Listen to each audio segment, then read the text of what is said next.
Va ora in onda Zoom, il drive time in mezzo ai fatti con Antonino Danna.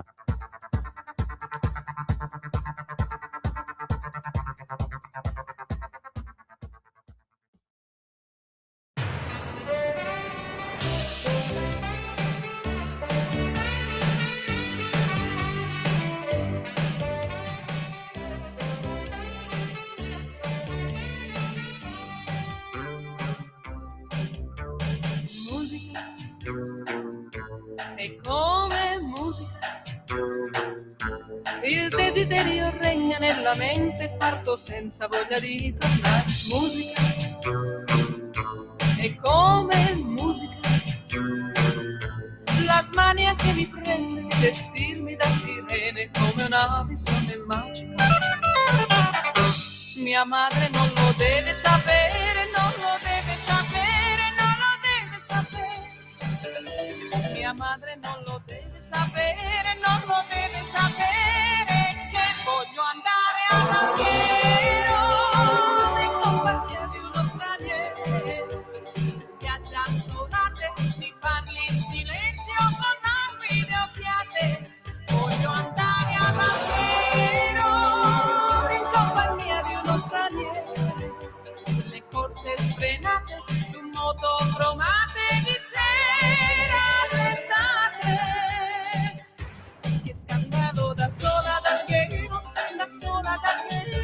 con uno straniero.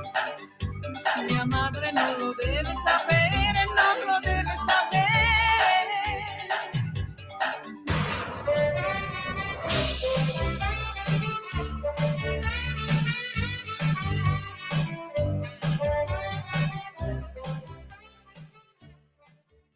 Buonasera Antonino, a te la linea.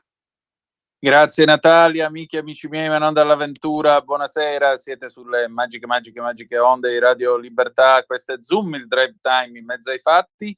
Io sono Antonino Danna e questa è la puntata numero 1239 di oggi, mercoledì 22 di luglio dell'anno del Signore 2026.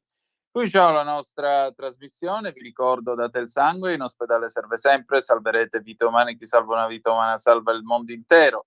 Secondo appello radiolibertà.net, fesso chi non lo legge perché vi perdete un bellissimo giornale online dove ci sono liberamente il direttore responsabile Giovanni Sallusti, gli auto da fede di Giulio Cainarca, la rassegna stampa di Semivarin, videopillole e molto altro ancora. Radiolibertà.net is the place to be. 340-670-9659 per le vostre telefonate, 0292947222 se volete telefonarci.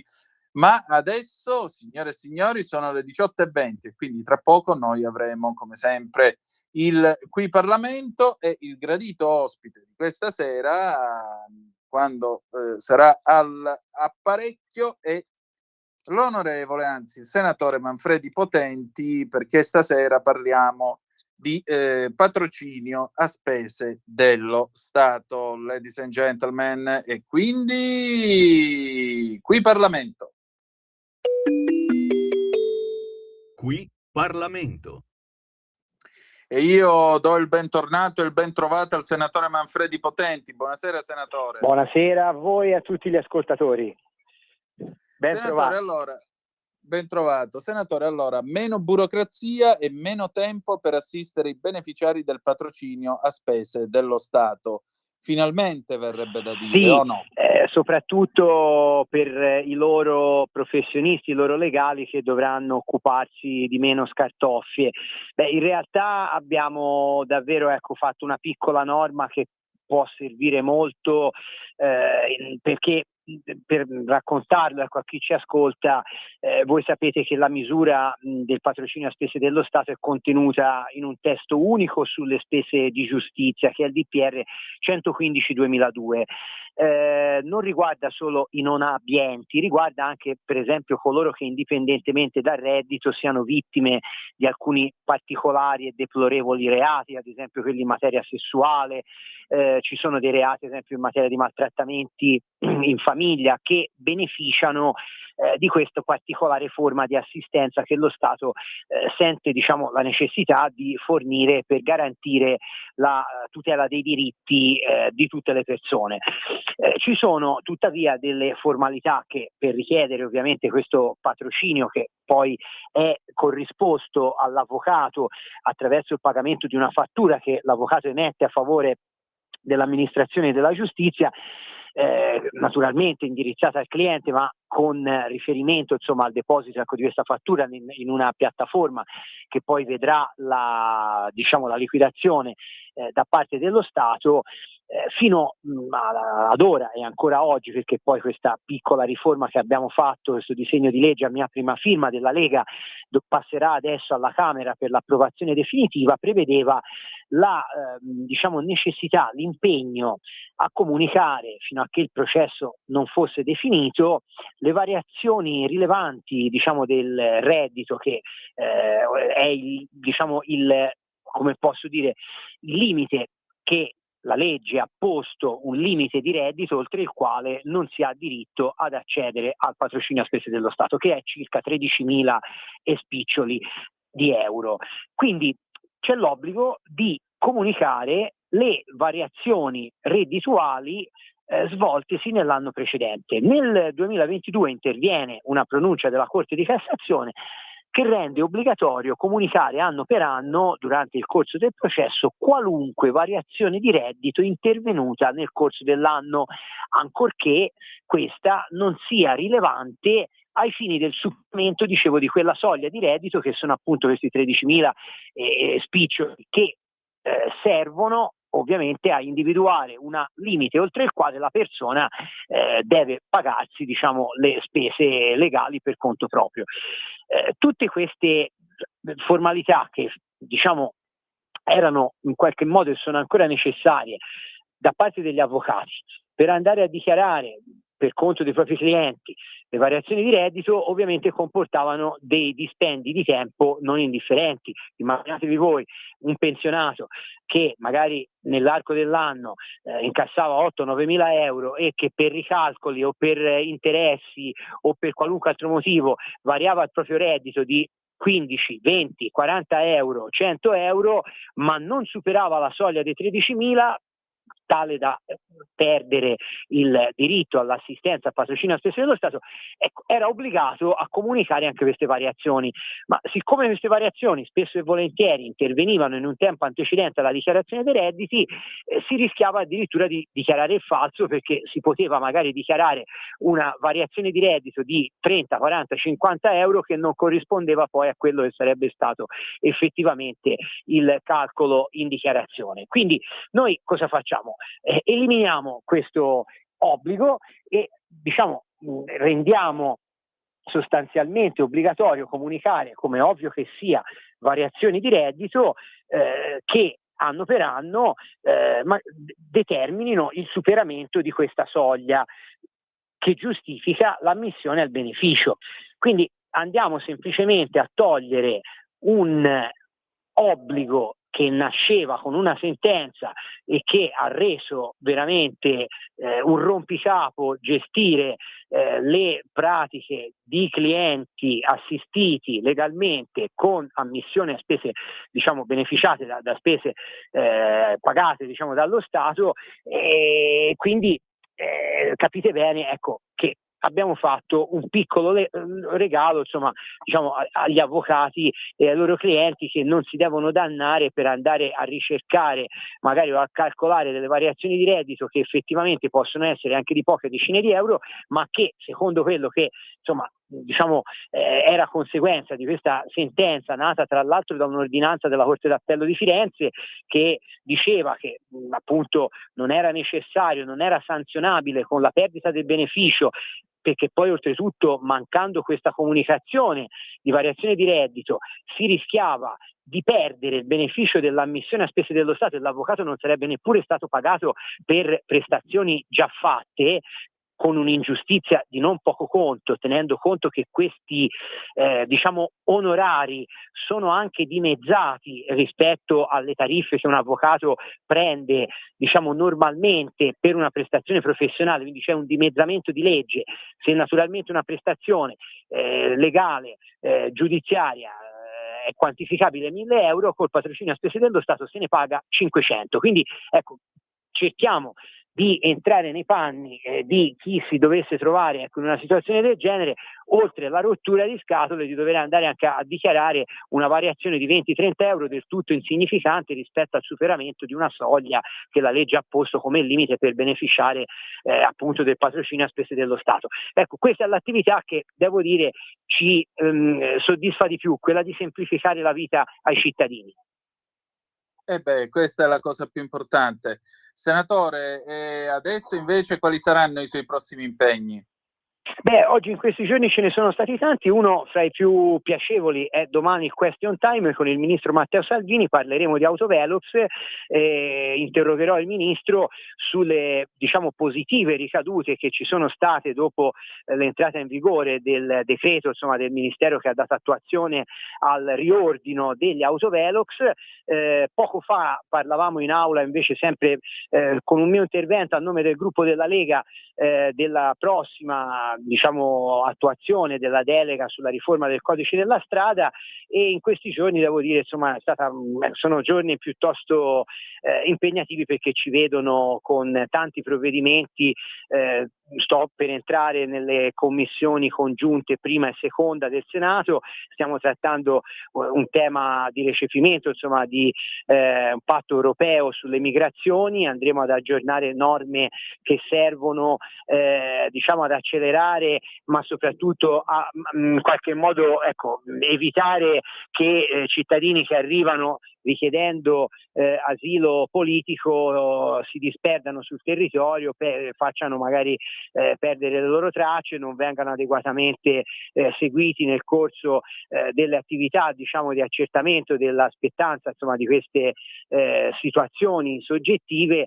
Quindi il lavoro è veramente tanto, stiamo portando avanti provvedimenti che vanno nella scia di rafforzare il controllo del territorio, di non lasciare i cittadini esposti a fenomeni di criminalità e comunque di disturbo della quiete pubblica e anche di disagio generale dettato da fenomeni che purtroppo spesso sono stati lasciati da governi di sinistra completamente in totale anarchia. Con noi le cose pian piano stanno cambiando in meglio.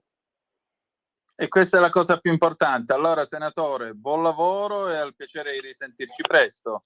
Grazie davvero, il piacere è tutto mio. Grazie a voi. Grazie ancora. Allora, adesso pausa, pubblicità e poi dopo i New Guinea On and On 2026. Torniamo tra un po'. Qui Parlamento. Stai ascoltando Radio Libertà, la tua voce libera, senza filtri né censure, la tua radio.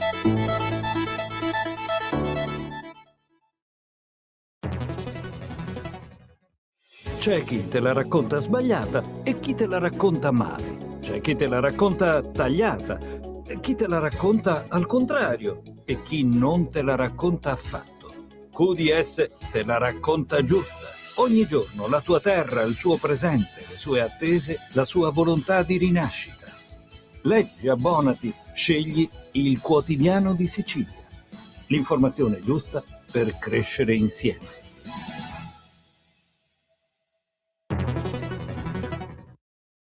Lo amiamo perché ci offre sempre le cose più buone e naturali. Linea Alberto Acerbis. Problemi respiratori, tosse, raffreddore, tosse secca, tosse grassa. Abbiamo il prodotto che ti può aiutare. Bronco Free, la soluzione bevibile alla bava di lumaca, timo, verbena, altea, papavero e marrubio. Un insieme di erbe e di prodotti che aiutano a sciogliere il catarro e a favorirne l'espettorazione in maniera naturale. La tosse è un meccanismo espulsivo naturale che il nostro organismo mette in atto quando all'interno delle nostre vie respiratorie entrano virus, entrano batteri, entrano sostanze che il nostro organismo ritiene dannose. Come fare per calmare la tosse? Bisogna sciogliere il catarro e favorirne l'espettorazione attraverso un mucolitico naturale. La bava di lumaca, infatti, attraverso gli enzimi litici in essa contenuti, aiuta a sciogliere appunto il catarro e aiuta la sua espulsione. Abbiamo un'offerta straordinaria per voi stamattina. Se dite ascolto Radio Libertà e chiamate lo 030 68 40 408, 3 flaconi di Bronco Free a 59 euro, e se dite ascolto Radio Libertà voi non pagate le spese di trasporto e in più avete uno splendido omaggio. Chiamate adesso 030 68 40 408.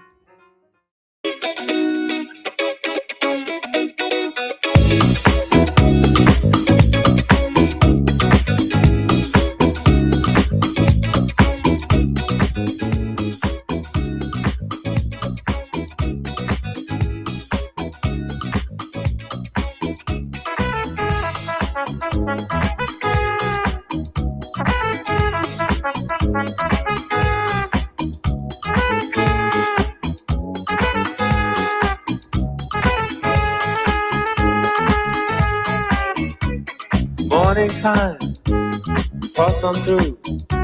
We drive a while and get to you. Where you lie, I'm there too. Somewhere nice and somewhere new. We don't get there soon. The world still spins around and it goes on. If we get lost en route, the world still spins around and it goes. And it goes on and on and on and on and on. On and on and on and on and on. On and on and on and on and on. On and on and on and on and on.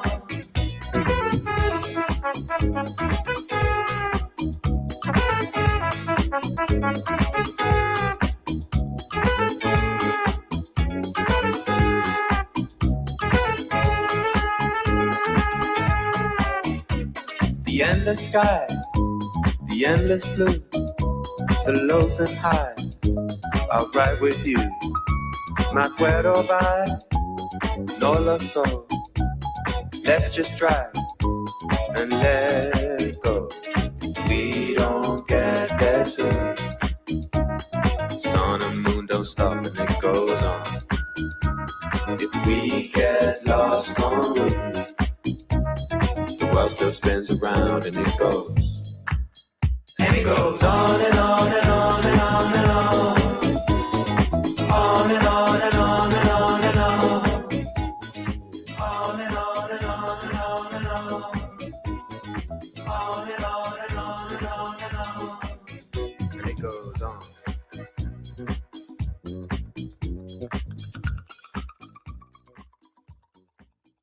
Di nuovo a te la linea, Antonino. Grazie Natalia, alle 18:35 minuti e 26 secondi sulle magiche onde di Radio Libertà. Antonino Danna al microfono con voi per questa puntata. Nel frattempo l'ANSA ci dice che ancora una volta ci sono state delle uscite non molto urbane nei confronti dei magistrati che si sono occupati del caso Roggero. Francamente sono delle uscite che i vari autori si possono risparmiare. Il caso, l'ufficio di sorveglianza di Torino respinge l'istanza di scarcerazione per Roggero. Ancora spara ai ladri per tentato furto, denunciato nel bolognese il custode di una azienda.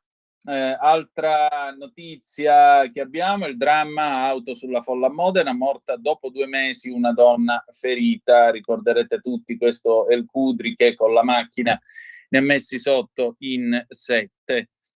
Bologna, i volontari della Croce Rossa, a meno di un minuto per i primi soccorsi a Fakir, era ancora vivo.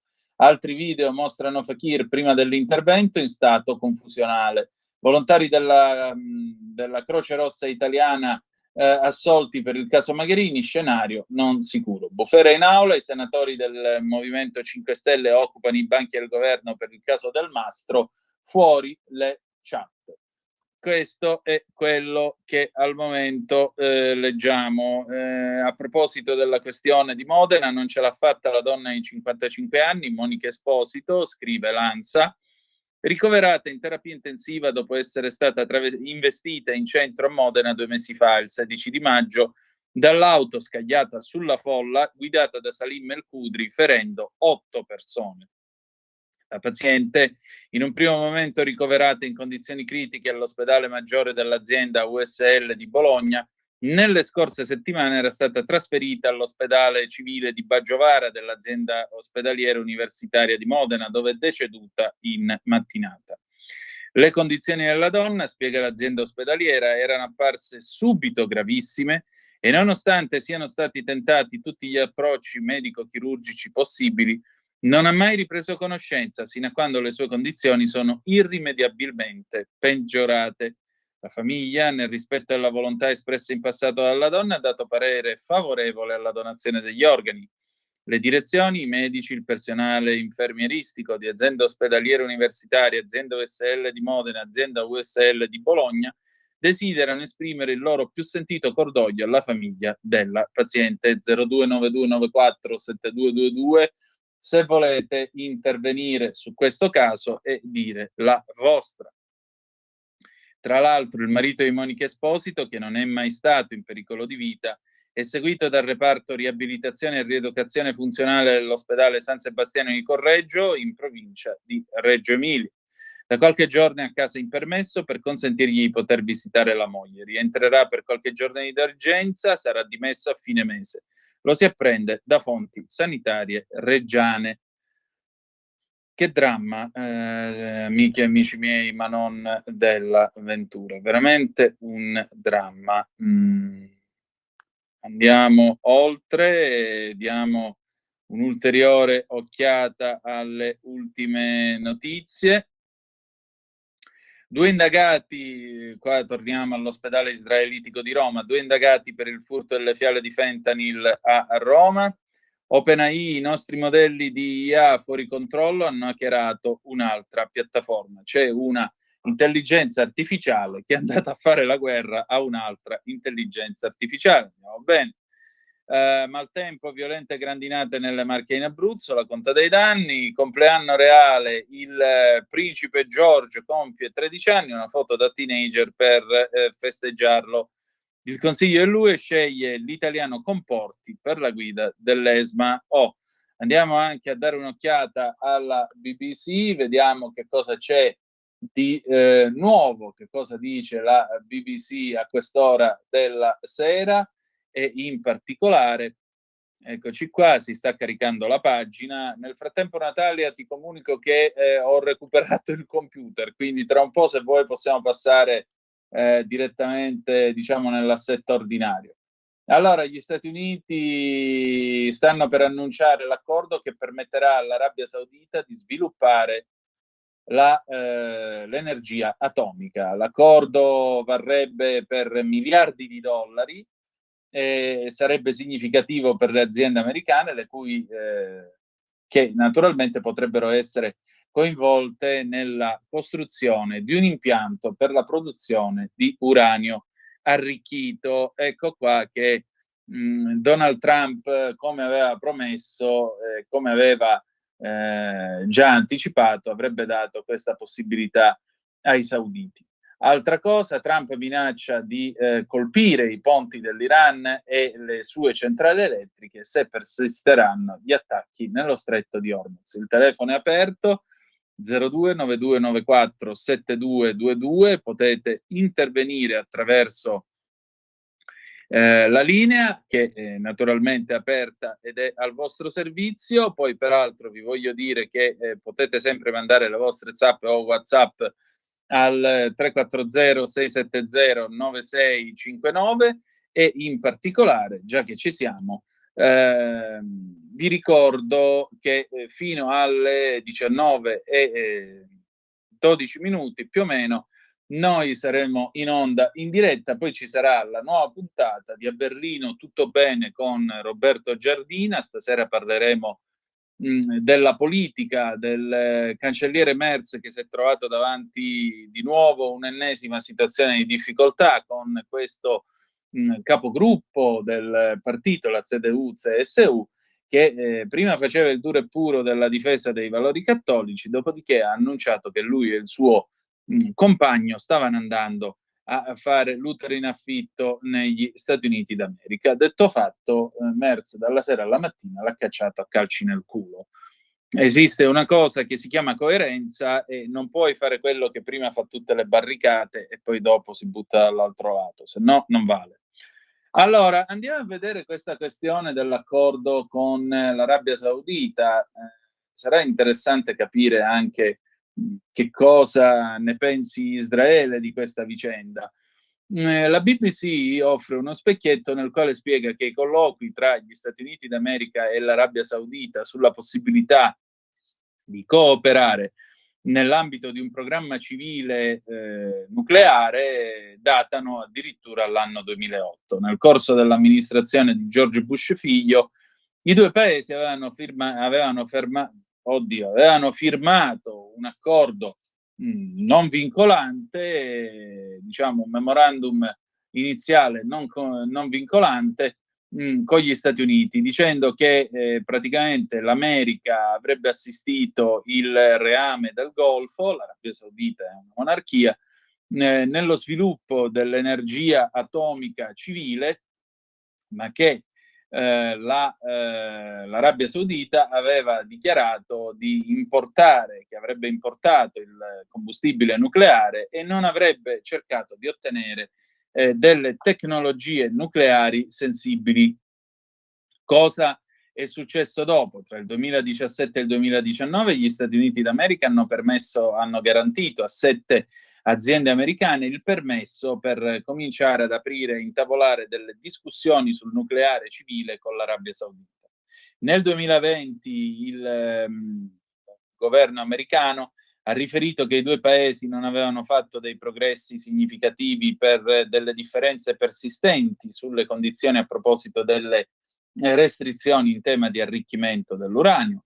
Nel 2022 gli Stati Uniti e l'Arabia Saudita hanno firmato una nuova intesa preliminare sullo scambio di informazioni tecniche e cooperazione sul tema della sicurezza nucleare. Nel 2023 il Wall Street Journal aveva riportato che gli Stati Uniti stavano considerando di aprire un impianto di arricchimento dell'uranio impoverito guidato però dagli americani e che avrebbero cogestito con l'Arabia Saudita, e poi a novembre dell'anno scorso gli Stati Uniti e l'Arabia Saudita hanno firmato una dichiarazione congiunta con l'amministrazione Trump nella quale si afferma che questa è la base legale per un accordo di partnership che durerà per decenni e che varrà molti miliardi di dollari in tema di energia nucleare. Ebbene sì, l'accordo tra l'altro con l'Arabia Saudita è particolare, questo perché l'Arabia, Riyadh, verrà appunto autorizzata ad arricchire l'uranio da sola, anziché chiedere diciamo l'arrivo l'utilizzo del carburante arricchito per esempio negli Stati Uniti d'America. E questo diciamo che è un passo avanti rispetto a un simile accordo che è stato fatto tra gli Stati Uniti e gli Emirati Arabi Uniti, un accordo firmato nel 2009, accordo secondo il quale gli Emirati Arabi Uniti non producono il proprio combustibile nucleare e hanno tra l'altro tutta una serie di ulteriori restrizioni in tema di nucleare. Un'ultima cosa, sempre a proposito della questione, c'è un'analisi che il collega Kwasi Nyanfi Asiedu riferisce sempre a Washington a proposito di questo accordo, e che c'è stato un cambiamento radicale, lui dice, nella relazione tra gli Stati Uniti e l'Arabia Saudita un cambiamento radicale che è avvenuto negli ultimi anni. 4 anni fa, in questo mese, quindi 4 anni fa, nel luglio del 2022, l'ex presidente Joe Biden aveva dato aveva fatto il saluto pugno contro pugno al principe della corona, al principe ereditario saudita Mohammed bin Salman, l'amico di Renzi. Questo saluto così giocoso era arrivato dopo che il buon Biden si era impegnato a rendere la nazione saudita un vero e proprio paria, dopo aver letto alcune conclusioni dell'intelligence americana, secondo le quali Mohammed bin Salman aveva personalmente ordinato l'uccisione e il depezzamento, l'avevano fatto a pezzi, del giornalista e critico Jamal Khashoggi in quel della Turchia. Ma siccome la guerra Russia-Ucraina ha portato alla crescita del prezzo del petrolio, Biden è diventato benigno nei confronti dell'Arabia Saudita, che è il principale esportatore mondiale di petrolio, per cercare di stabilizzare i prezzi dell'oro nero. E in un successivo incontro i due si sono stretti le mani, ma questa amicizia è stata lenta a materializzarsi. Dopo il ritorno alla Casa Bianca del presidente Donald Trump, quest'ultimo invece ha lavorato per stringere i legami con bin Salman. Uno dei suoi principali e primi viaggi all'estero è stato proprio in Arabia Saudita nel maggio dell'anno scorso, dove le aziende saudite si sono impegnate a investire qualcosa come 600 miliardi di dollari, circa 500 miliardi di euro, in investimenti negli Stati Uniti d'America. Nel mese di novembre, sempre dell'anno scorso, dice la BBC, nel mese di novembre Trump ha dato il benvenuto, un caldo benvenuto a bin Salman alla Casa Bianca, con tanto di tappeto rosso, con tanto di sorvolo dell'aeronautica americana, con un giro poi dell'abitazione presidenziale. Il presidente ha anche parlato in maniera molto appassionata dei leader sauditi, dicendo più volte che il re Salman bin Abdulaziz gli aveva detto che gli Stati Uniti sotto Biden fossero una nazione ormai morta. Negli ultimi mesi l'Arabia Saudita si è trovata sulla linea del fuoco degli attacchi iraniani e le sue esportazioni di energia sono state pesantemente messe in discussione, questo dopo gli attacchi che l'America ha lanciato contro l'Iran. Insomma, come vedete qui c'è un accordo che sta per arrivare e naturalmente questo accordo è un accordo che in fondo risponde anche a quello che l'Iran sta cercando di fare, perché sapete che l'Arabia Saudita non è un paese amico dell'Iran, sapete che i due paesi sono anzi fortemente agli opposti dopo che negli ultimi anni avevano tentato un riavvicinamento, e questo vuol dire che insomma vengono armati eventualmente contro quelli con la barba di Teheran. Vedremo che cosa succederà tra l'altro con l'Iran, perché la guerra sostanzialmente è ripresa e naturalmente abbiamo l'idea che stavolta probabilmente sapete che si parla da tempo di un eventuale, come si dice, di un eventuale intervento di terra delle forze americane, però per adesso non si sa nulla. In compenso Iran International dice che la Fars News, che è l'agenzia stampa dei Pasdaran, ha detto che all'alba di quest'oggi non c'è stato nessun attacco americano, non è stato colpito alcun obiettivo nella provincia di Teheran, ha detto solo che si sono sentite delle esplosioni, si sono avvertite delle esplosioni nella capitale, ma semplicemente perché si stavano usando dei nuovi sistemi di difesa aerea basati sull'artiglieria pesante. La Fars ha anche aggiunto che le difese aeree di Teheran avevano identificato e distrutto un drone ostile all'inizio appunto di questa giornata. Vedremo anche qui. Invece il segretario di Stato Marco Rubio parla e dice che l'Iran non sembra affatto serio, né tantomeno intenzionata a ottenere una soluzione negoziata, e quindi non attraverso la diplomazia, e ha aggiunto che Washington resta aperta alla diplomazia, ma continuerà a proteggere le navi commerciali e a distruggere la possibilità da parte di Teheran di colpire la navigazione mondiale.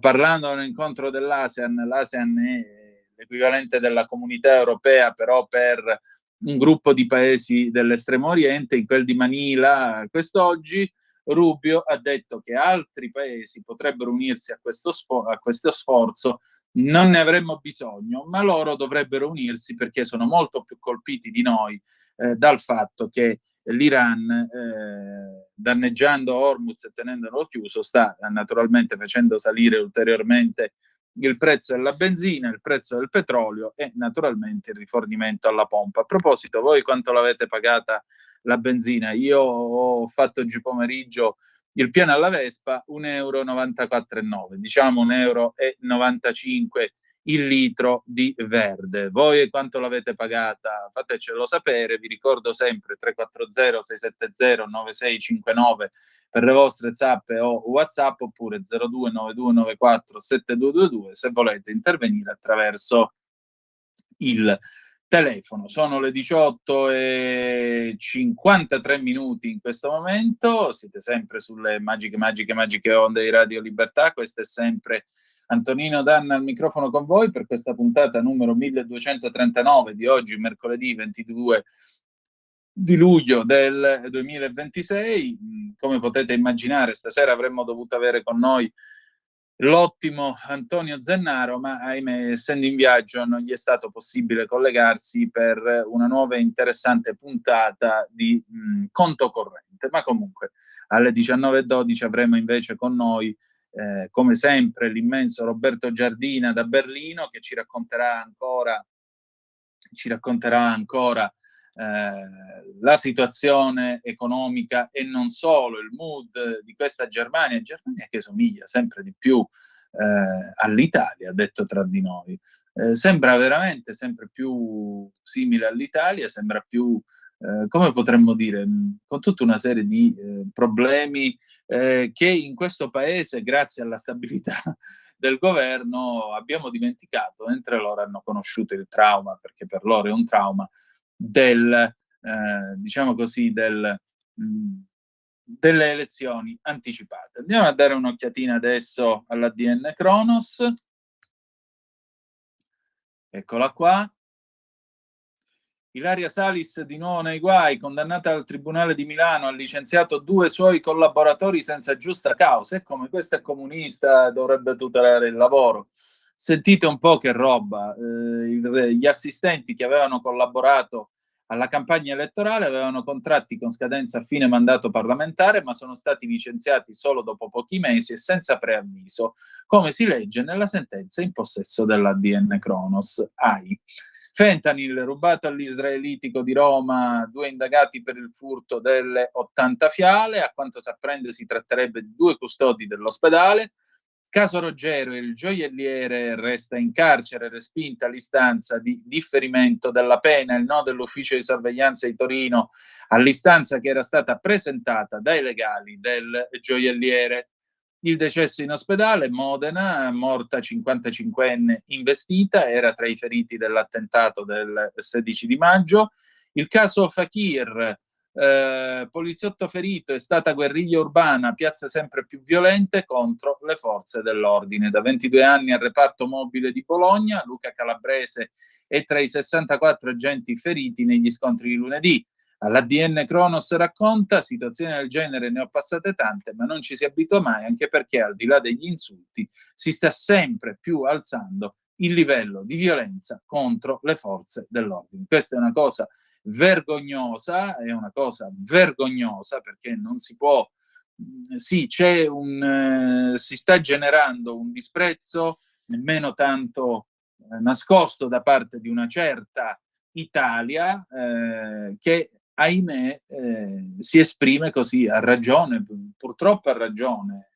La gente Calabrese. Andiamo a vedere allora che cosa ha detto in questa intervista esclusiva con l'ADN Cronos. A Bologna è stata solo ed esclusivamente una guerriglia urbana. Quanto accaduto qualche giorno prima, pur nella sua tragicità, non può e non deve sfociare in violenza. La rabbia ci sta da parte dei familiari in primis, ma tutto quello che è successo dopo è pura, semplice e gratuita guerriglia urbana. A parlare all'ADN Cronos è Luca Calabrese, da 22 anni in servizio al reparto mobile di Bologna, dirigente del SAP, sindacato autonomo di polizia, nonché tra i 64 feriti tra le forze dell'ordine lunedì sera negli scontri al presidio per Abderrahim Fakir. Cosa è accaduto lunedì sera e come un presidio si è trasformato in guerriglia? Chiede l'ADN. Noi eravamo in piazza Roosevelt, risponde l'agente calabrese, dove il corteo sarebbe arrivato. Inizialmente la situazione, seppur tesa, non lasciava ancora immaginare ciò che sarebbe accaduto di lì a breve, anche perché la maggior parte delle persone che era davanti al corteo, mi riferisco probabilmente a familiari, amici, conoscenti o comunque membri della comunità del povero ragazzo morto, ci teneva tantissimo che non si degenerasse in atti di violenza. Purtroppo, quando poi si iniziano a infiltrare personaggi dei centri sociali o gruppetti di persone con i volti coperti da cappucci neri e con in mano già bottiglie e quant'altro, questi prendono il sopravvento, come spesso accade. Come è scoppiata la scintilla? Prima i soliti slogan, da lì si è passati alle vie di fatto. Si sono avvicinati sempre più a noi, sono partiti calci, insulti, poi il lancio di qualsiasi cosa trovassero a loro disposizione, dalle bottiglie di vetro alle pietre, i cartelli stradali, le reti metalliche di un cantiere vicino, le biciclette, di tutto, con cui poi hanno fatto pure delle barricate. Solo io ho sparato oltre 50 lacrimogeni, ma la situazione era incontenibile. Che clima respirate voi oggi, poliziotti, a Bologna? Ovviamente quanto accaduto, indipendentemente dalla responsabilità che poi saranno accertate dall'autorità giudiziaria, è qualcosa che ti segna quando si indossa una divisa. Già normalmente siamo sempre visti in un determinato modo, soprattutto in certi luoghi. Ancor di più quando purtroppo poi accadono queste brutte faccende, subiamo una certa tensione. Riusciamo comunque a scindere, a essere comunque pronti a dover lavorare, ad affrontare anche situazioni come quelle successe l'altro ieri sera. Sappiamo bene perché siamo lì, quali sono i nostri compiti, qual è il nostro dovere. Non è certamente bello poi a bocce ferme realizzare la situazione, però in quei momenti bisogna avere sangue freddo e cercare di salvaguardare quanto è più possibile la propria pelle, anche perché alla fine di tutto, oltre al mantenimento dell'ordine pubblico, che è il nostro dovere principale, alla fine ognuno di noi vuol tornare a casa dalle proprie famiglie sano e salvo. Lei è tra i 14 feriti del reparto mobile di Bologna. Come sta oggi? Sono stato colpito più e più volte, soprattutto da sassi di medie e grosse dimensioni al ginocchio, dalla spalla. Imbracciavo anche il lancialacrimogeni, anche quello è stato colpito, ma personalmente ho riportato contusione al ginocchio e alla spalla. Quando si ritroverà a tornare in servizio, lo farà con lo stesso spirito? Sono più di 24 anni che sono in polizia, di cui 22 passati tutti al reparto di Bologna. Quindi situazioni del genere ne ho passate tante, però non ci si abitua mai, perché anche al di là degli insulti si sta sempre più alzando il livello di violenza contro le forze dell'ordine, e questo è il dato più preoccupante. Il clima è un bel po' peggiorato, stiamo vedendo scene che magari noi qui in Italia non eravamo ancora abituati a vedere. Il livello di scontro e violenza da parte delle frange più estreme si sta innalzando sempre più pericolosamente. Cosa si potrebbe fare? Ci vuole sicuramente un passo indietro, maggior buonsenso a partire dalla politica fino all'ultima delle persone in tutto quello che si fa e soprattutto in tutto quello che si dice. Perché poi ogni cosa che si fa e ogni cosa che si dice, soprattutto se si ricoprono certe cariche o si ha tanta visibilità, acquista una risonanza particolare, ognuno la può interpretare a proprio modo. Avete avuto solidarietà dal sindaco di Bologna? A parte il post che ha scritto sulle due piazze diverse, non mi risulta. Sarebbero rimaste solo parole, ma mi sarei aspettato, non dico le scuse, ma almeno una presa di posizione un po' più netta e magari qualche parola di solidarietà. Ringraziamo la collega Silvia Mancinelli per questo reportage. Adesso pausa e ci sentiamo Loredana Bertè e la Luna Bussò del 1979, tra poco. Sempre più liberi con La Tua Radio è il nuovo sito che mette in prima pagina opinioni, firme, notizie, uno sguardo nuovo e originale sui fatti che ci circondano. Il nuovo quotidiano online. Semplicemente radiolibertà.net.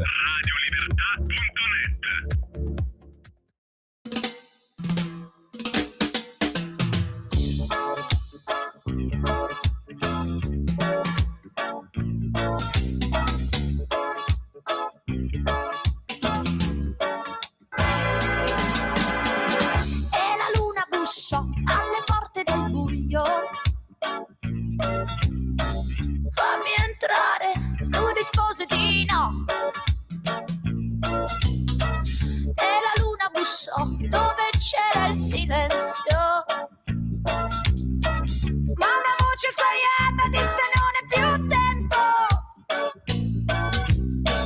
Quindi spalancò le finestre del vento e se ne andò a cercare un po' più là qualche cosa da fare.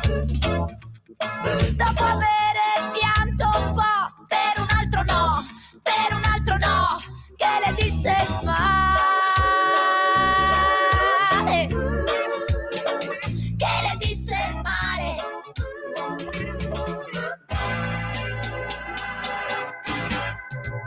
E la luna bussò su 2 occhiali da sole.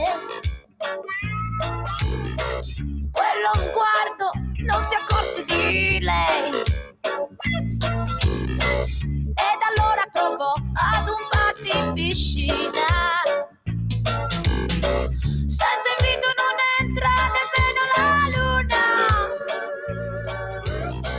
Quindi rotolò su champagne e caviale e se ne andò a cercare un po' più là qualche cosa da fare.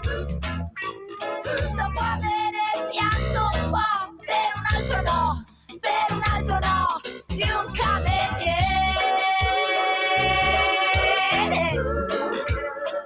Allora giù, quasi per caso,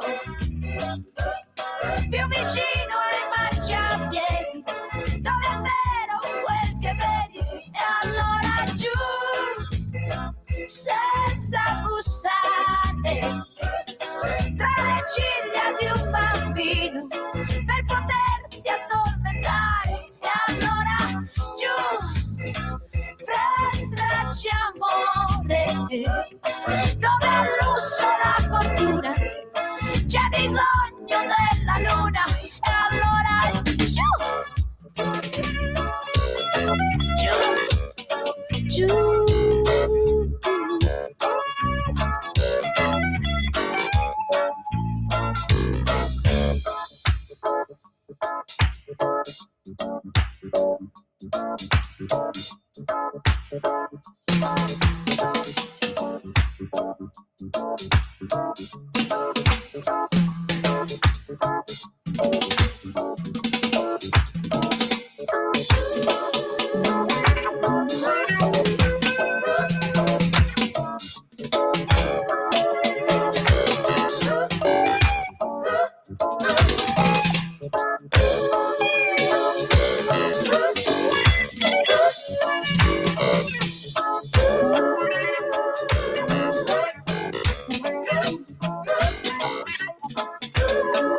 E allora giù, giù, giù.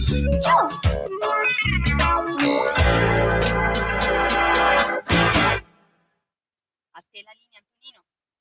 Grazie Natalia, alle 19:06 e 12 secondi sulle magiche onde di Radio Libertà.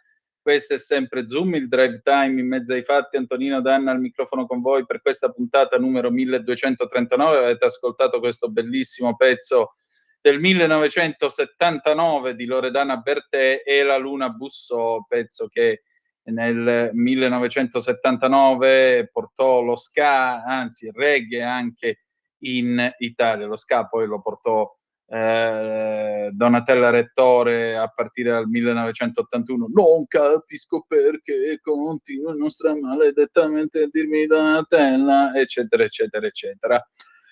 Allora, bella gente, il telefono è sempre aperto, 0292947222, se volete essere dei nostri, oppure 340-670-9659 per le vostre zappe o WhatsApp, che dir vogliansi.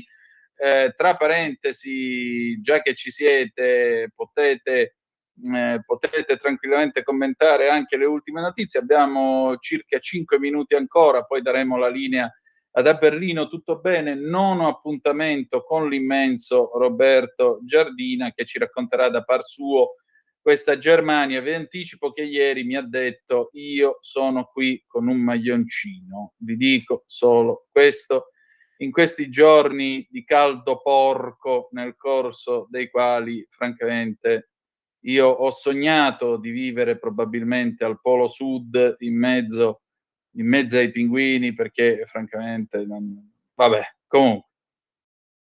Allora andiamo a vedere le ultime news. Vi dicevo di Mario Roggero, sempre l'ADN Cronos. Il gioielliere resta in carcere, respinta l'istanza di differimento della pena, e in particolare il no dell'ufficio di sorveglianza di Torino all'istanza che era stata presentata dai legali del gioielliere. Mario Roggero resta in carcere, è stata infatti respinta dall'ufficio di sorveglianza di Torino l'istanza di differimento della carcerazione del gioielliere di Grinzane Cavour, attualmente in carcere a Bollate nel Milanese, dopo che è diventata effettiva e definitiva la condanna a 14 anni e 9 mesi per aver ucciso 2 rapinatori e ferito un terzo dopo l'assalto al suo negozio nell'aprile 2021. L'istanza di differimento della carcerazione era stata presentata dai suoi legali. Secondo quanto si legge nel dispositivo per l'ufficio di sorveglianza di Torino, l'istanza non può essere accolta perché non si ravvisa, né sono state indicate dalla difesa le circostanze di necessità e urgenza indispensabili per provvedere cautelativamente in questa sede. Ora gli atti saranno inviati al Tribunale di sorveglianza di Torino per le valutazioni del caso.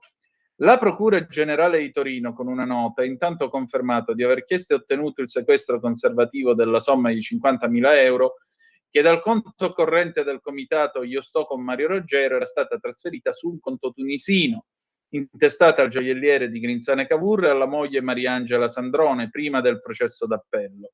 Il comunicato stampa, firmato dal procuratore generale Lucia Musti, è stato diffuso ieri mattina per chiarire la questione del risarcimento danni. Roggero, viene ricordato nella nota, è stato condannato in primo grado dalla Corte d'Assise di Asti al pagamento di una provvisionale di 480.000 euro a favore di 14 parenti dei rapinatori uccisi, parti civili al processo, e del terzo complice, vittima del tentato omicidio. Una sentenza confermata sul punto in appello, viene ricordato. La quantificazione definitiva dei danni verrà stabilita in un separato giudizio civile. Il procuratore di Milano, il dottor Marcello Viola, intanto interviene e dice: io credo che bisogna abbassare i toni da parte di tutti, lasciare alla magistratura modo e tempo di fare il suo lavoro. Il dottor Viola commenta così le polemiche sulla legittima difesa e gli attacchi contro i magistrati che hanno condannato Roggero. Sempre l'ADN Cronos riferisce alle parole del dottor Viola: bisogna provare a valutare dopo aver letto bene le motivazioni dei provvedimenti, ma soprattutto bisogna tornare a rasserenare il clima, tornare a un rapporto istituzionale che consenta anche di evitare eccessi come quelli che si sono visti in questi giorni. Io dico che il Parlamento, il legislatore che deve fare il suo compito, deve valutare tranquillamente quello che c'è da fare E lo stesso deve fare la magistratura, applicando la norma per quello che adesso conclude il dottor Viola. Va bene, si sono fatte le 19, 11 minuti e 20 secondi, noi chiudiamo qui la nostra trasmissione, passiamo adesso a Berlino, tutto bene, con Roberto Giardina dalla capitale tedesca, e ci saluteremo alle 19:45 con Drupi, provincia del 1978. Appuntamento domani alla solita ora, alle 18:15 trattabili, per la puntata numero 1240, signore e signori, di Zoom, il drive time in mezzo ai fatti. Grazie per averci seguito anche stasera e ricordate che malgrado tutto, the best is yet to come, il meglio deve ancora venire. Vi ha parlato Antonino Danna. Buonasera. Va ora in onda A Berlino tutto bene, Germania, Italia ed Europa nelle parole di Roberto Giardina. A Berlino che giorno è? A Berlino che giorno è? A Berlino che giorno è? E allora, questa sera, nuova puntata, nono appuntamento con il nostro Roberto Giardina per A Berlino tutto bene. Roberto Giardina, ecco, io vabbè, lo so, non dovrei dirlo perché è scorretto, però sappiate che quest'uomo secondo me ha una certa schadenfreude, perché dovete sapere che ha tenuto a precisarmi ieri nel dirmi ci sentiamo domani per la nostra chiacchierata, ti scrivo con un leggero maglioncino indosso.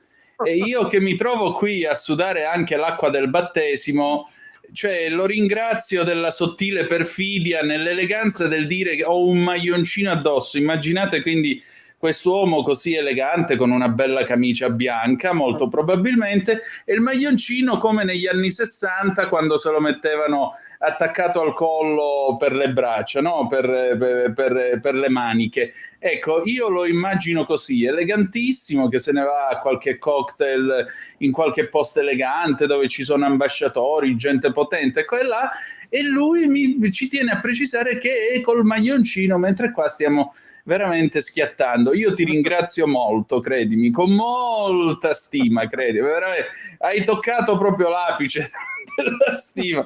No, beata a te, scherzi a parte, caro Roberto. Qui adesso appunto sta per piovere, ci sono 17 gradi, ogni tanto pensa, se fossi in Italia, poi mi chiami tu e dico ma forse sarebbe meglio stare a mezza strada, che ci troveremmo in Svizzera, penso, facendo mezza strada più vicino a te che a mezzo.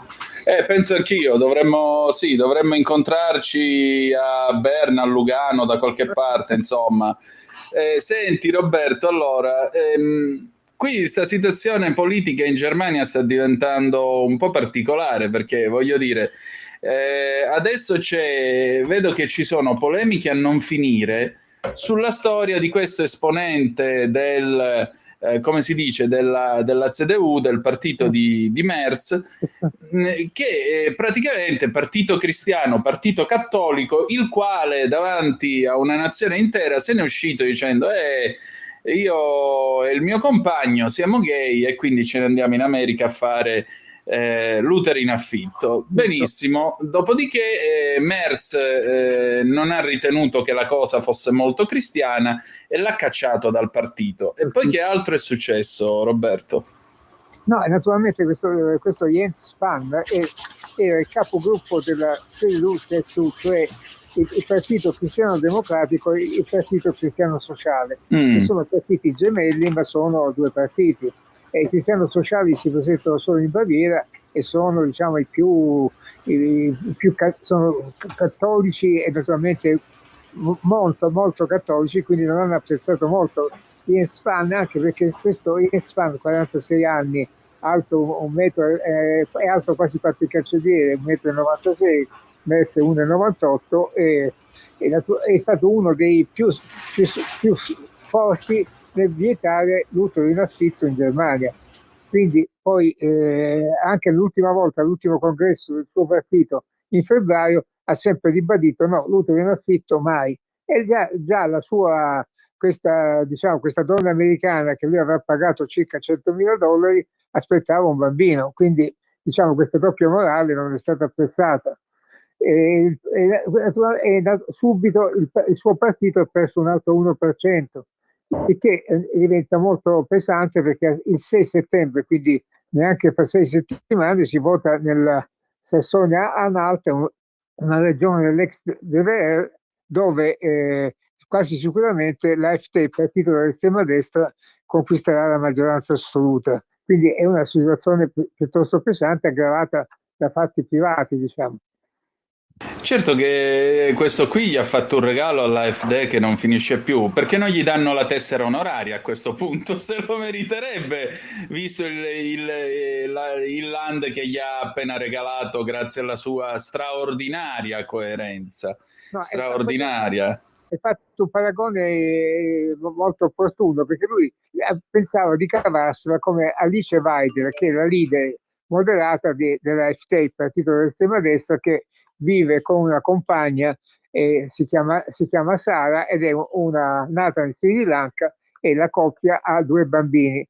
Ma non è la stessa cosa, perché i 2 bambini sono figli di Sara, cioè Sara è la madre naturale, e Adele ha adottato i 2 bambini, quindi non hanno affittato nessun utero, quindi diciamo e poi anche Alice Weidel nell'ultimo congresso però regionale del suo partito in Nord Rhenania-Westfalia si è scontrata con il suo partito, che voleva ribadire che la famiglia è solo quella di un uomo e una donna, e per carità non si parla di uteri in affitto. Lei ha detto: per me una famiglia è quella che ha bambini e sono contro. Quindi non ha avuto una doppia morale, ha sempre detto come la pensava, ed essendo dell'estrema destra si dimostra più coerente di Jens Spahn. Quindi... Mamma mia, che figuraccia, veramente, veramente una figuraccia.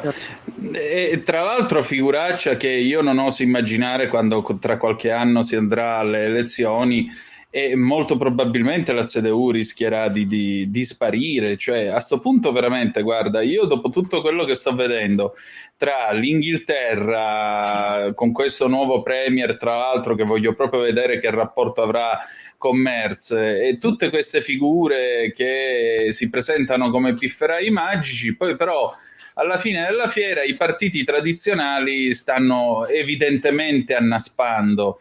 Mi pare che la politica tradizionale stia evidentemente annaspando, ma perché in Germania ha cominciato ad affogare in questo modo? Eppure una volta, voglio dire, era il partito, l'abbiamo detto più volte, di Kohl, della Merkel, cioè era comunque un partito che tu dicevi: oh, vi voto, magari non siete molto entusiasmanti come i tessuti delle vetture tedesche, degli arredamenti interni delle auto tedesche, però vabbè, non siete entusiasmanti ma siete almeno affidabili, fate quello che promettete, bene o male il paese tira, va avanti, l'economia funziona e campiamo tutti tranquilli. E invece adesso mi pare che qua non sanno veramente a che santo votarsi.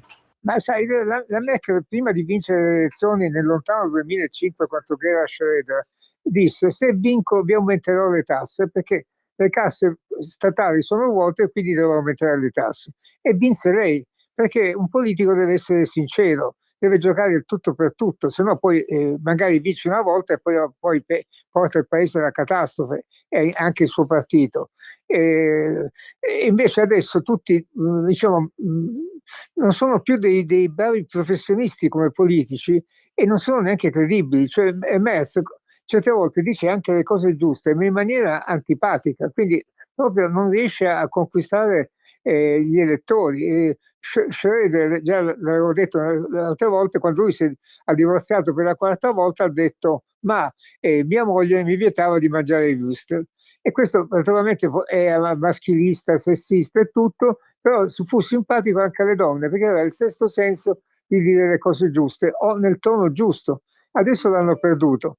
Tu dicevi vanno verso la catastrofe, perché parlando sempre di questa regione, la Sassonia-Anhalt, che è piccola, ha 2 milioni di abitanti, ma diventa, diciamo, il primo segnale del naufragio, perché se si votasse domani l'AfD prenderebbe il 42% e la CDU il 21%, cioè l'ha raddoppiata, quindi sicuramente perdono fra 6 settimane.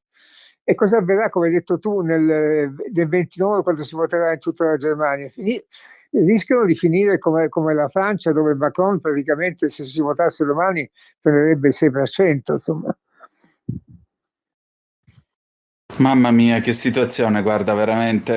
Il bello è che sembra di assistere a un nuovo 1992, con la differenza però che non c'è mani pulite, non c'è, cioè il paese non viene squassato da qualcosa di emergenziale, di drammatico come fu il 1992. Grazie a Dio loro non hanno giudici che sono saltati in aria sulle autostrade o per strada a Palermo come i poveri Falcone e Borsellino.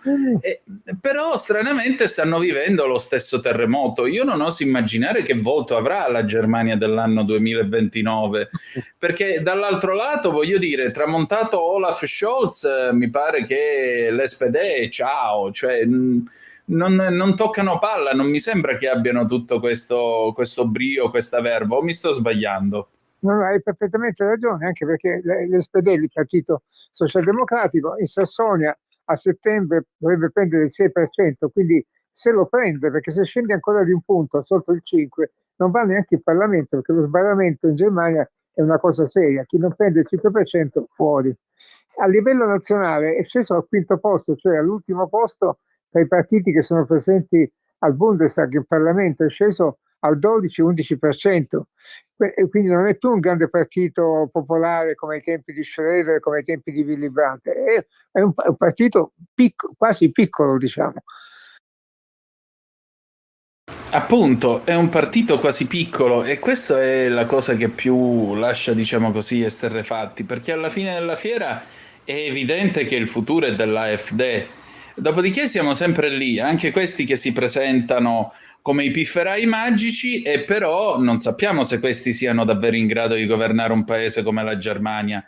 Cioè, ma questi ce l'hanno la statura o le spalle, o comunque personaggi che possono andare a sedersi? Io veramente, se penso all'idea di fare, se mi proponessero di fare, dico per dire, il ministro dell'economia tedesco, ma io veramente, cioè, prima mi farei tutto il tour, Lourdes, Medjugorje e Fatima, e poi ci penserei 10 volte prima di dirgli di sì.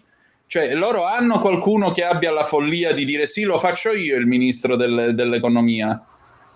No, e questo, l'FD in realtà non ha personaggi che sono in grado di diventare cancelliere, neanche Alice Weidel, però in realtà tutti i partiti tedeschi sono divisi in due, cioè un'ala destra e un'ala sinistra, compreso l'AfD.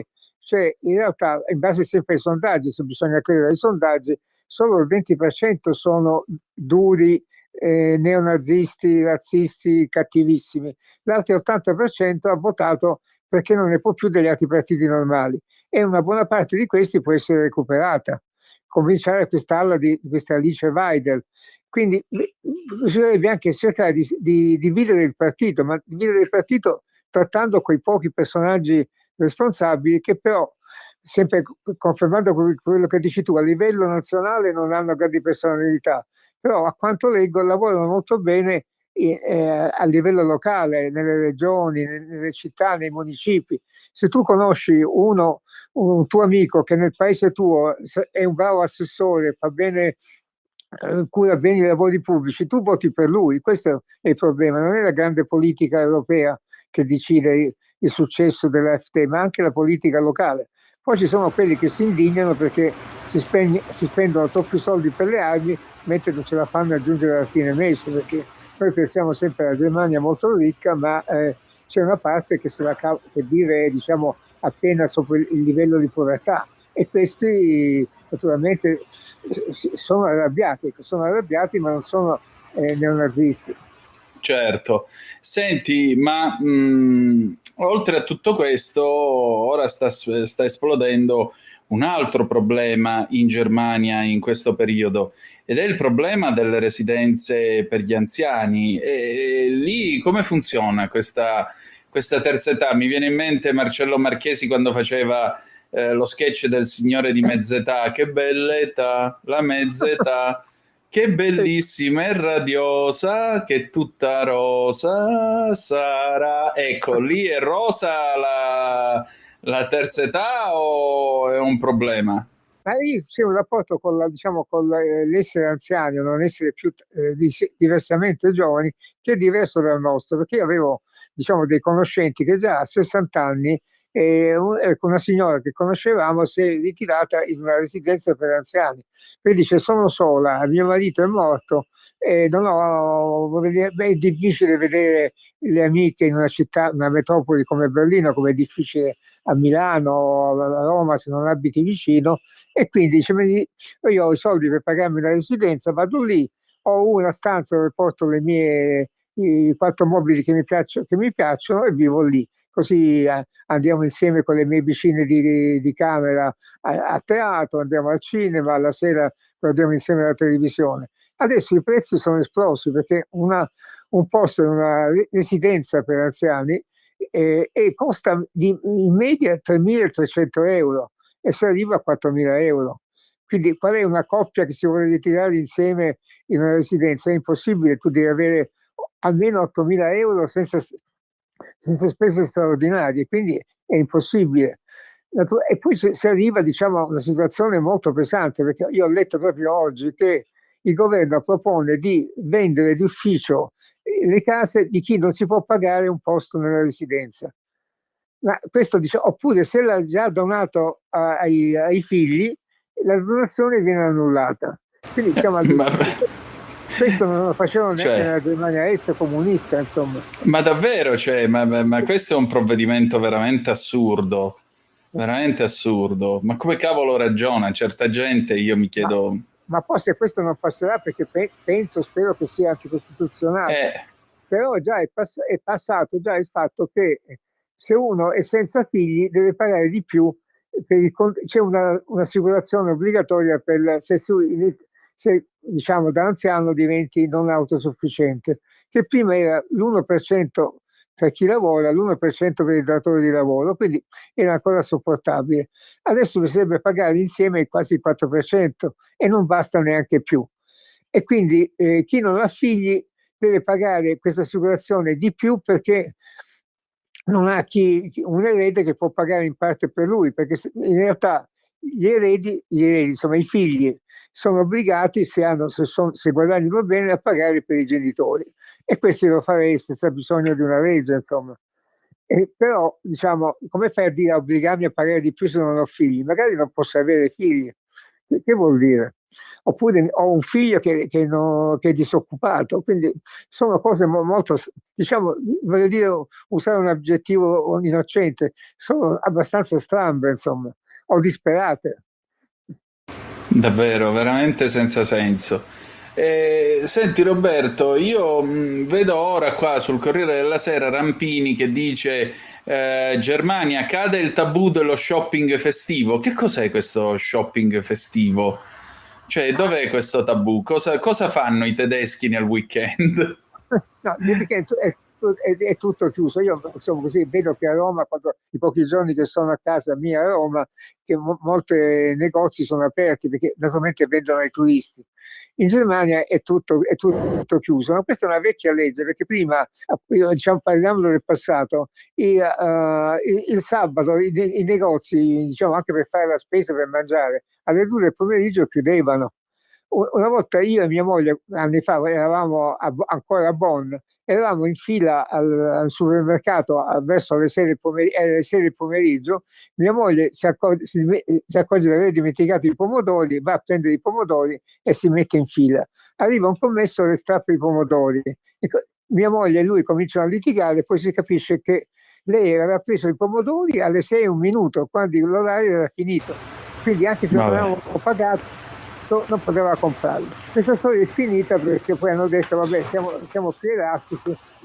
Io adesso il supermercato vicino a casa è aperto fino alle 10 di sera, ma il sabato già chiude prima. Comunque, una volta che ero solo a Berlino, e naturalmente da semiscapolo mi ero accorto all'ultimo momento di non avere da mangiare, sono andato al supermercato e gli scaffali erano vuoti, non c'era più pane, non c'era più... la frutta non c'era, quindi non è come Parigi o l'Italia, dove tu alla fine ti arrangi sempre. Ehi tu, non trovi più il segnale di Radio Libertà sulla tua radio DAB? Non disperarti, risintonizza. Sì, ma come? È facile, tasto menu, poi scegli il tasto corrispondente alla ricerca automatica dei canali, attendi qualche minuto e tutte le stazioni DAB della tua zona saranno disponibili.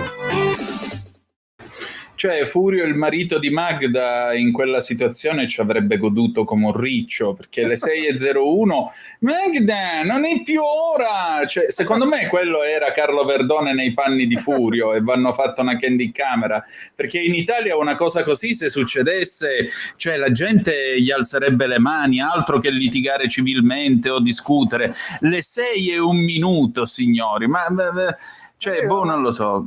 Dovevamo ancora pagare, quindi in realtà Fernanda, mia moglie, e il tizio hanno discusso almeno 5 minuti, che sono lunghi per capire che cavolo succedeva, no? Non ho parole. E poi un altro aneddoto: quando è caduto il muro si vendevano i souvenir dei pezzi del muro finti, alcuni li facevano a Napoli, credo ormai, e c'erano tutti i banchetti dei turchi che vendevano questi souvenir, e c'erano anche le bandierine con la Germania Est, con la falce, con le spighe e la falce, oppure i colbacchi dell'esercito della Bancarotta.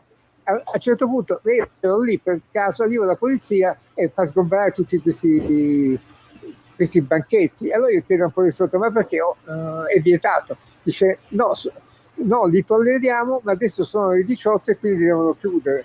Oh, signore. Questo è pazzo, cioè anche un banchetto abusivo di un povero immigrato che cercava di arrotondare qualcosa per osservare l'orario dei negozi. Questo, se lo scrivo, tutti dicono se lo inventa, insomma. No, davvero. Talleyrand il primo giorno ai suoi sottoposti diceva soprattutto niente zelo. Mi pare che nella pubblica amministrazione tedesca e più in generale nei posti di lavoro tedeschi mi pare che invece si suggerisca un accorto zelo, veramente. Non lo so, mi viene in mente Bismarck quando diceva che non bisogna chiedere come sono fatte le leggi e le salsicce di maiale. Ecco, non dovevo chiederti questa cosa dell'orario. Non bisogna chiedere neanche la storia dell'orario, la giustificazione dell'orario in Germania, veramente senza parole. Senti, ma qua in Italia si sta discutendo addirittura di prendere Jürgen Klopp a fare il CT della nazionale di calcio, che io lo vedo veramente come una storia assurda, cioè non esistono più allenatori in Italia che possano allenare la pedata italiana. Vabbè, ma questo è un altro paio di maniche. Ma addirittura Klopp, io immagino che sui giornali tedeschi stiano scialando in questo momento, guarda gli italiani che valutano pure il tedesco per allenare la nazionale, cioè. Ma sì, il tedesco sta dicendo già no alla nazionale tedesca, credo, perché anche Nagelsmann, l'allenatore tedesco, normalmente adesso è colpevole di tutto, è tutta colpa sua. In realtà è molto antipatico Nagelsmann. Klopp non lo so. Però io ho un'idea un po' folle. Io come allenatore metterei un allenatore che non costa nulla, che è Baldini, che allena l'Under 21. Lui ha detto di non essere degno. Lui ha detto di non essere degno, quindi è degno se uno che dice che non è degno, secondo me, per paradosso, perché lui ha portato il Palermo dalla Serie C alla Serie B contro ogni pronostico, ma perché proprio galvanizzava i giovani, sa parlare ai giovani come fa nell'Under 21, e La Fuente, il trainer della Spagna, è cominciato dalle giovanili, non è mai stato un trainer internazionale molto pagato. Alla fine, secondo me, l'allenatore deve essere solo un buono psicologo, poi i gol li fanno gli altri, insomma. Beh, questo mi sembra chiaro. Senti, ma diciamo così, i tedeschi, a differenza nostra, no? Quando la nazionale perde, generalmente la si aspetta all'aeroporto con i pomodori marci. Successe per esempio nel 70, quando i nostri tornarono dal Messico, è successo nel 94 dopo il mondiale americano perso ai rigori e così via. I tedeschi hanno questo modo, diciamo così, plateale di contestare? No, qui la risposta è il silenzio, l'ignoro, non ci va nessuno all'aeroporto, ma ci vanno pochi anche quando vincono, qui sono un po' più freddi, poi li accolgono solamente anche il Bayern di Monaco quando vince, c'è tutta i baresi per strada a Monaco che li applaudono, però non esagerano mai, poi ne sono i festeggiamenti di mezza giornata, ecco, finisce lì. Ah, non c'è questa partecipazione popolare come l'abbiamo noi, insomma. Sì, ma molto moderata. Ecco, nel frattempo Italo ha ordinato alla Siemens 26 nuovi treni Velaro e direi che mi sembra un bel modo per presentarsi in Germania col proprio servizio, chiedere a una ditta tedesca di fare i treni che correranno in Germania. Cos'è? Passami la battuta, ovviamente, voglio fare una battuta vagamente maliziosa, un modo per arruffianarsi i tedeschi o in realtà molto semplicemente è un modo per avere la possibilità per esempio di manutenzione e diciamo di servizio direttamente dalle officine Siemens? No, questa diciamo che è stata una mossa per dare scaccomatto alla Germania, perché Italo aveva proposto di arrivare fino a Berlino nel 2028 con i suoi treni super veloci che sono molto meglio di quelli tedeschi, sì.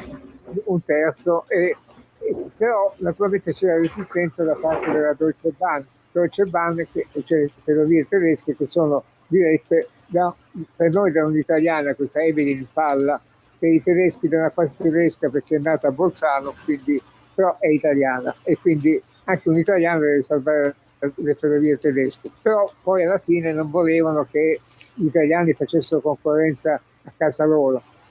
Questa proposta di Italo crea 2600 posti di lavoro in Germania, perché anche la manutenzione sarà fatta in Germania. Beh, certo. Quindi, una volta dice voi siete il pericolo della disoccupazione, siete in crisi, vi offriamo lavoro, la Siemens ha lavoro per i prossimi anni perché deve fare 26 treni, quindi alla fine dite no, è un affare anche per voi. Quindi la mossa è stata questa, insomma, ma era chiaro.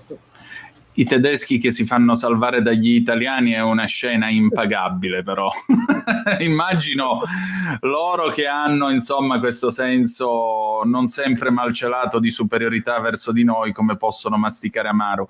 Però al di là di questo, ecco, adesso quali sono i grandi appuntamenti dell'estate lì a Berlino e più in generale in Germania? Cioè ci saranno le feste dei partiti come le fanno qua da noi, con tutte le polemiche, quando dicono a settembre faremo questo, a settembre faremo quello, la battaglia sarà su questo o su quello. Cioè voglio dire, c'è quello che agita come al solito lo spettro dell'autunno caldo? L'autunno caldo diciamo che sarà un fine estate caldissimo in settembre, perché si vota in Sassonia, in Alto, si vota a Berlino e si vota anche nel Mecklenburg, che è un'altra regione dell'est. E in tutte queste tre elezioni regionali le previsioni per Merz sono pessime. Qui a Berlino c'è un sindaco cristiano democratico, questo è già dovuto ritirare perché è criticatissimo e quindi si mette male anche nella città in cui vivo.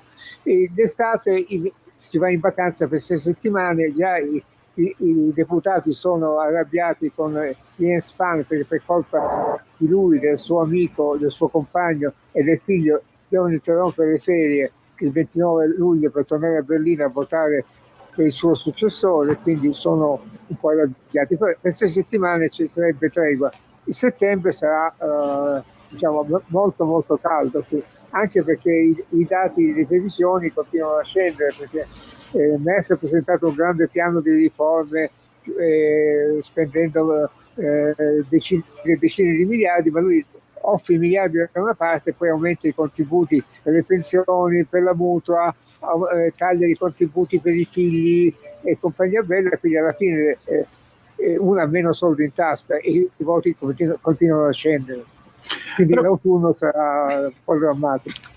Roberto, una domanda diciamo della Germania vista da qua, dall'Italia. Sai che qua sono in corso, ci sono tutte queste polemiche per quello che è successo sia per il caso Roggero che anche e soprattutto ora per il caso di Farek, questo marocchino che è morto nel corso di questo intervento della polizia a Bologna. C'è stata tra l'altro una manifestazione a Bologna in 2 piazze, la città è stata messa a ferro e fuoco che sembrava il 77, ma in Germania cose del genere ne possono succedere, cioè la polizia è finita in polemiche del genere, casi Floyd, diciamo così?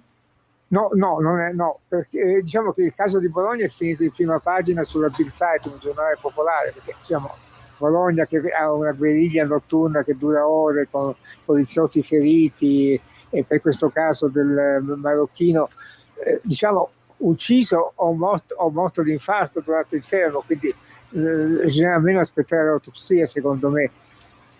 Però in Germania diciamo, i poliziotti che sparano normalmente non vengono subito indagati, sospesi e messi sotto accusa, perché diciamo, credo che adesso 2 anni fa, l'ultimo dato che mi viene in mente, i poliziotti che hanno ucciso qualcuno sono stati 6 o 7, quindi sono parecchi, diciamo, in un anno. Però dicono, se uno ti assalta ubriaco o drogato con un coltello, il poliziotto ha 3-4 secondi per reagire e poi spara come può, non è che ti spara, nei film si vede che ti spara di strisce, ti colpisce il polso, qui spari dove puoi, lo ammazzi, insomma, cioè c'è comprensione anche per i poliziotti. Esatto, no, invece nei crimi, appunto, nei crimi tedeschi, la particolarità che io ho notato è che, vabbè, Derrick la giocava sempre sul profilo, diciamo, psicologico, ma se penso anche lo stesso Derlez e Bulle, che qua in Italia, l'Est Cop, l'ultimo sbirro, il tamarro, quello con l'Opel Diplomat, Brisgau. Io sono un grande fan della serie, tra l'altro ho letto che stanno girando la nuova stagione, per cui io la attendo la prossima estate con notevole entusiasmo, lui con quel diplomat verde veramente tamarrissimo. Ma io sono tamarro dentro, Roberto, quindi hai tutto il diritto di deridere questa mia attitudine.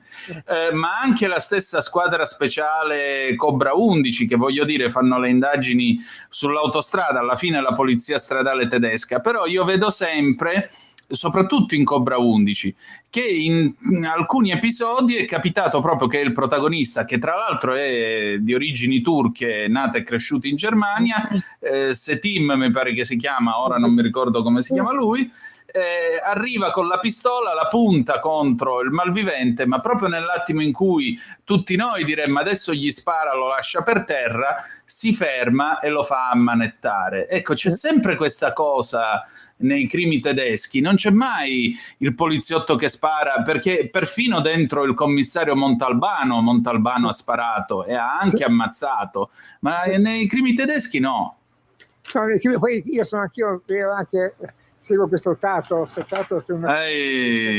che vuol dire tatti, fatto, luogo, sarebbe il luogo del delitto, sì. che fanno ogni domenica sera, è un appuntamento con che raggiunge 10 milioni di spettatori, quindi generalmente è fatto in maniera molto politicamente corretta, c'è sempre una commissaria donna, possibilmente lesbica, così ecco. con una fava, e poi sempre un poliziotto di colore.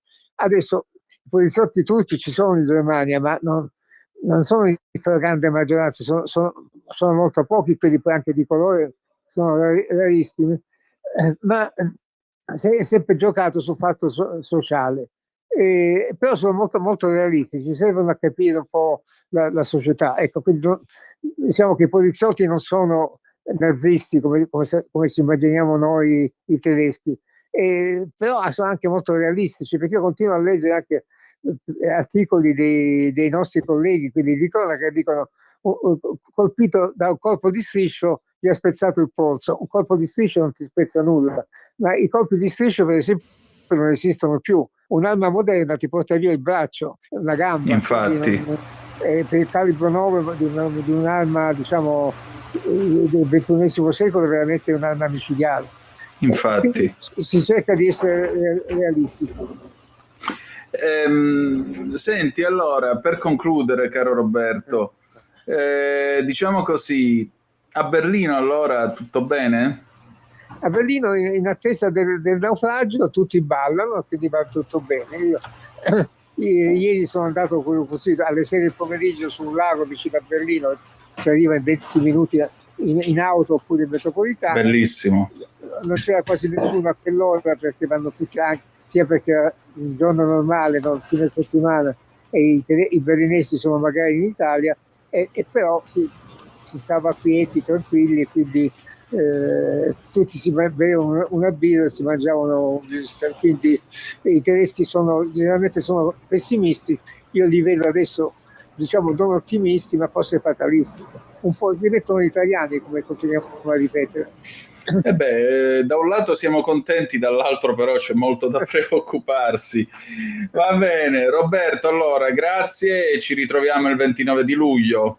Grazie a te, Antonino, a presto. Allora. Grazie.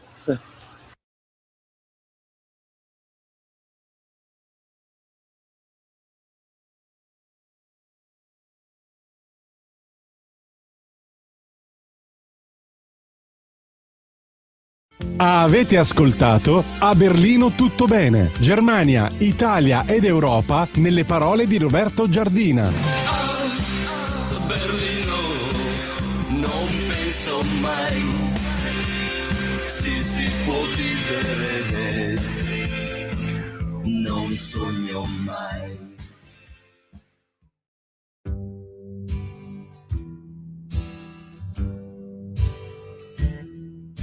La 500 blu che non frenava più, e tu col golf arrotolato in vita, i tuoi discorsi strani di vita piene mani, e tanto si scioglieva la granita. Tu mi dicevi piano, mordendoti la mano, un giorno o l'altro sai scappo lontano, le strade con i sassi, i portici un po' bassi, e io che sorridendo ti perdevo.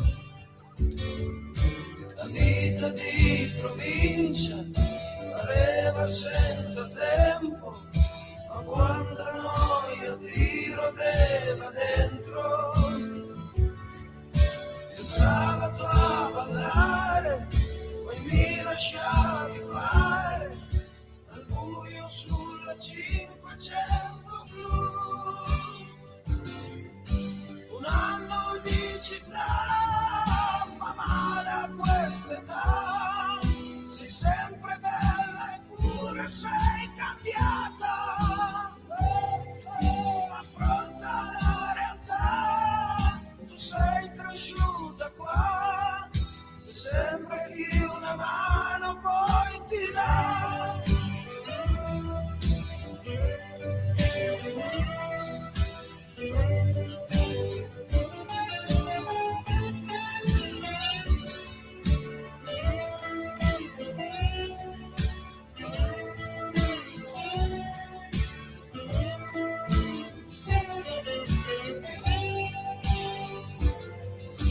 Un anno di città fa male a quest'età, sei sempre bella eppure sei cambiata.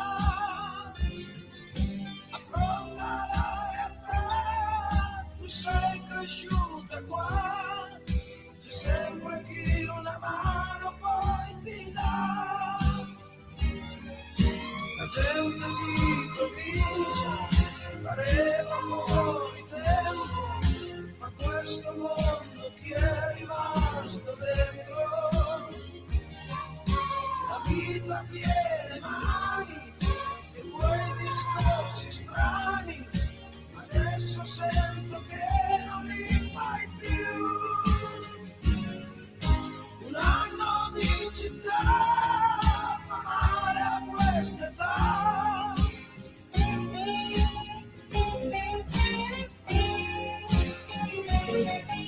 Affronta la realtà, tu sei cresciuta qua,